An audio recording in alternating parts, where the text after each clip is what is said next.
Dans cette nouvelle vidéo, on va regarder ensemble comment simplifier cette table de Huffman à l'aide de tables de conditions d'équivalence.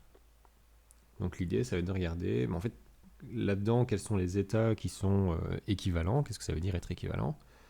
Et une fois qu'on a établi que certains états sont équivalents effectivement, on pourra les fusionner afin de retirer cette information qui est finalement redondante dans la table de Huffman.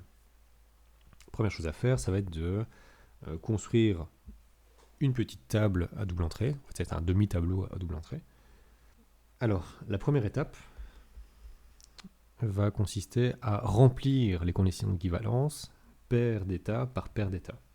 Par exemple, si on regarde, si on compare les états 1 et 2, on voit que si on veut pouvoir les fusionner, il faut qu'ils aient non seulement la même sortie, puisqu'ici on va travailler dans le cas de machine de Moore, ce sera un petit peu différent dans le cas de machine de Millie. Il faut qu'on ait la même sortie, ce qui est bien le cas, et il faut que chaque état l'un en face de l'autre, c'est-à-dire dans la même colonne, soit aussi équivalent. C'est-à-dire que pour qu'on puisse fusionner les états 1 et 2, il faut que les états 1 et 6 soient eux aussi équivalents. Dans le cas des états 1 et 3, il faudra que, évidemment, bien, les états 1 et 3 soient équivalents. Donc ça, on ne va pas le noter dans la case, ça tombe sous le sens. Mais par contre, il faudra que les états 2 et 3 soient aussi équivalents. Il faudra que les états 4 et 6 soient équivalents. Il faudra que les états 1 et 5 soient équivalents. Mais, on oublie une petite condition, c'est qu'il faut aussi que la sortie soit équivalente. Or, nous avons ici deux sorties qui sont différentes, ce qui implique que les deux états ne pourront jamais être fusionnés dans le cadre d'une machine de Moore. Et donc ça permet de directement éliminer certaines équivalences possibles très rapidement de notre tableau. On va continuer du coup à comparer les états paire par paire et remplir tout le tableau. Alors les cases qui ne comportent pas de conditions d'équivalence, par exemple qu'on a ici pour les deux états 3 et 4, sont d'office fusionnables. C'est-à-dire que sans respecter la moindre condition, on peut d'office les fusionner. Et on voit que ça tombe sous le sens, ils ont la même sortie.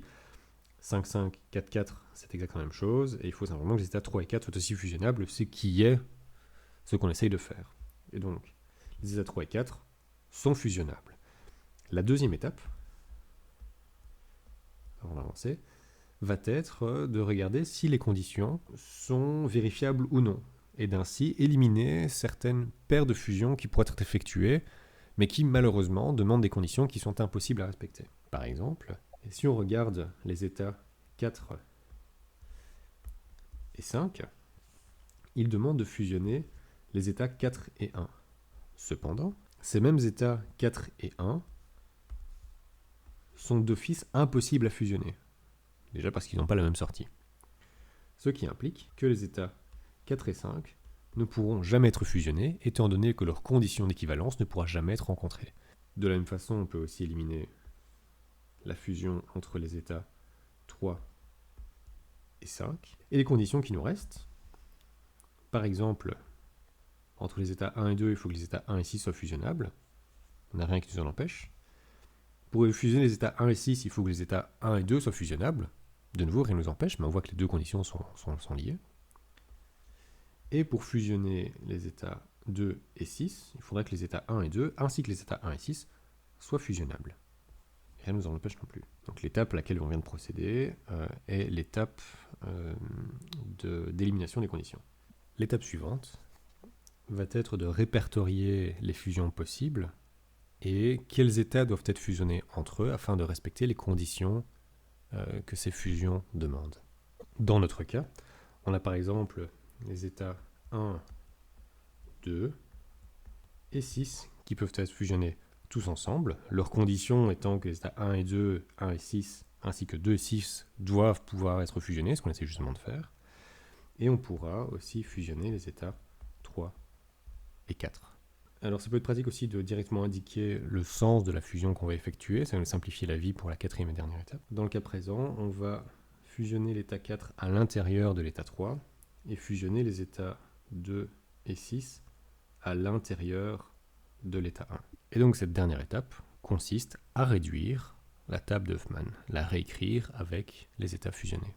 Donc la table est réduite à laquelle on arrive ne comportera plus que 3 états. On aura l'état 1, nous n'aurons plus l'état 2 qui aurait été fusionné à l'intérieur de l'état 1, nous aurons l'état 3, nous n'aurons plus l'état 4 qui a été fusionné à l'intérieur de l'état 3, nous aurons l'état 5, mais nous n'aurons plus l'état 6 qui a aussi été fusionné à l'intérieur de l'état 1. Alors il faut faire bien attention quand on réécrit les états futurs à l'intérieur de la table de Huffman, de bien remplacer toutes les références à des états qui ont été fusionnés par l'état à l'intérieur desquels ils ont été fusionnés. Par exemple, au lieu de parler de l'état 2 dans cette case-ci, on va parler maintenant de l'état 1. Au lieu de parler de l'état 6 dans la colonne 1,1 pour l'état présent 1, nous parlerons aussi de l'état 1. Et on conserve évidemment la valeur de la sortie de l'état dans lequel on fusionne, ce qui ne pose pas de problème, puisque tous les états qui ont été fusionnés ensemble devaient avoir la même sortie dans le cadre d'une machine de Moore. C'est fini.